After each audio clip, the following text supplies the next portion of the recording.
And all of this really ebbs and flows too, right? That is one of the selfish reasons that we like to tour with our clients, because we like being back in these communities over and over again so that we can see for ourselves who lives there now. You know, so I mean, obviously, as Jenny described, I mean, we all know life is a journey, right? So is our decline. And so if at any given time you've got a lot of people maybe towards the end of their journey, whether it be physical or cognitive, that's an appropriate placement for one person.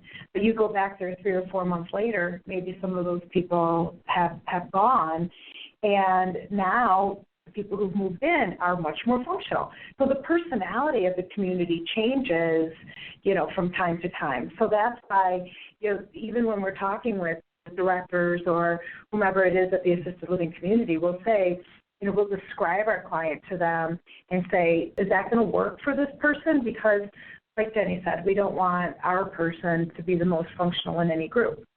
You want people to be like you, right? Right. Again, I'm looking for the theater and the swimming pool, and you got to look for the important stuff. We feel like, okay, I want to be able to show you 3 or 4 places. We're going to tour them together. No matter what, whichever one you pick, I'm going to be able to sleep at night because I trust all of them. So once we go, you can just go for, like, does this feel good in my gut? Does it have a theater if they're a movie buff? The fun part. We always say we want to present an apple, an orange, and a banana. All 3 are good for you. All 3 are delicious. But you might like an orange, and I might like an apple.